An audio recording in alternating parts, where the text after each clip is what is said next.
With gelatin silver materials, you start to get manufactured photographic paper, manufactured film. Once it became sort of cheap and ubiquitous, it changed our relationship to photography fundamentally. Everybody not only had been the subject of a photograph, but had made photographs themselves. In the middle of the 19th century, nearly all processes that involved the use of silver nitrate were made in a two-step process. Having a one-step process would be infinitely easier. And so, unlike, say, the wet collodion process where you pour collodion onto a plate and it has a bromide, and then you take that plate and dip it into silver nitrate, emulsion photography puts the bromide and the silver into the same solution. It was a combination of experiments done by several different people, but for the most part, it's an English invention. Gelatin emulsions are made by taking gelatin, like the Jell-O that you buy in the store today, and putting the gelatin into a container of water. The gelatin is allowed to swell. The swollen gelatin is melted. You then pour in the bromide, pour in the silver nitrate, and stir the solution. And so now you have silver bromide in hot gelatin. This is an emulsion. Now, in the early 1880s, most of the gelatin dry plates, the glass plates, were coated by pouring the hot gelatin onto a hot glass plate, very much in the way that a collodion plate would be coated by hand. Once you have a dry plate, now you don't have to take a darkroom into the field. You don't have to develop the plate before it dries. You can take a package of plates and you can go on a trip, expose the plates, and then weeks later come back to the comfort of your own darkroom and develop the plate. And that's an important discovery. The same emulsion was applied to paper. These are examples of gelatin silver prints. The gelatin silver print was first introduced in the late 1800s. Gelatin silver print is a developing out process rather than a printing out process. Printing out is when light strikes an object and you actually see it visibly change. Developing out, on the other hand, is a latent image. And what that means is that you just need a little bit of light exposing this material, but you don't see a visible change until you put that material into another chemical which brings out the invisible image. You would start with a much smaller negative than with a contact printing method. So at the beginning of photography, a negative has to be the same size as the print you want to make it. And that's because they're contact printed. The negative is actually touching the paper that's becoming the final print.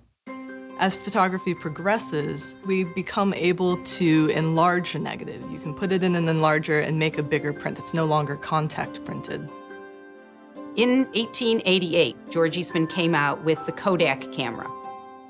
You no longer had to be a professional and know the chemistry. You could actually do it yourself. It sounds really simple, well, just send it to us. You press the button, we do the rest. And suddenly, it invents an entire new industry.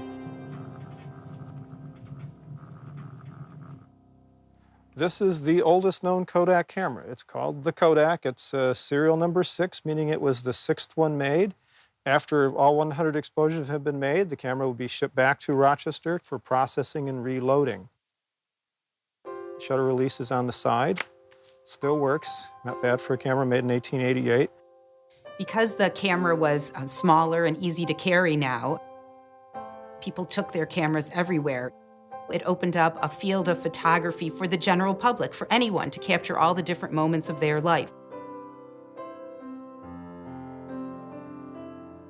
Basic aesthetic of a gelatin silver print is a smooth surface because the gelatin sits on top of the paper and the gelatin is what holds the image material in it, as opposed to, say, the salted paper print where the image material was sinking into the fibers of the paper. The gelatin silver process was the dominant photographic process of the 20th century. The vast majority of the analog photographs that we are familiar with were made with this process. The clarity and sharpness of the black and white gelatin silver print became the norm for photojournalism. It was the standard way that information from far away was produced and sent to be published in newspapers and magazines. The process became forever linked with the documentary style of photography that was established by photographers like Lewis Hine and FSA photographers such as Dorothea Lange and Walker Evans. Silver gelatin allows you to make black and white images. It is responsible for all the movies you've ever seen. That's all silver gelatin. When George Eastman came out with the Kodak, they started making flexible transparent film about 1889. Once you have a flexible medium, motion pictures becomes possible. Gelatin silver is also responsible for color photography. During development, the silver releases dyes, and during fixing, you get rid of the silver, but the dyes remain. But all of the color photographs you've ever made, everything in the 20th century that was color, had silver and had gelatin in that emulsion. And that's really what's becoming obsolete by the digital process. The shift from analog to digital photography has been going on a long time. 2004 was the high watermark year for film production. After 2004, you really start to see the sales of digital cameras taking over film cameras. I teach public workshops in photographic processes here at George Eastman House. And we've just recently declared that silver gelatin emulsion is a historic process. So now we're teaching people how to make dry plates and their own photographic paper from scratch.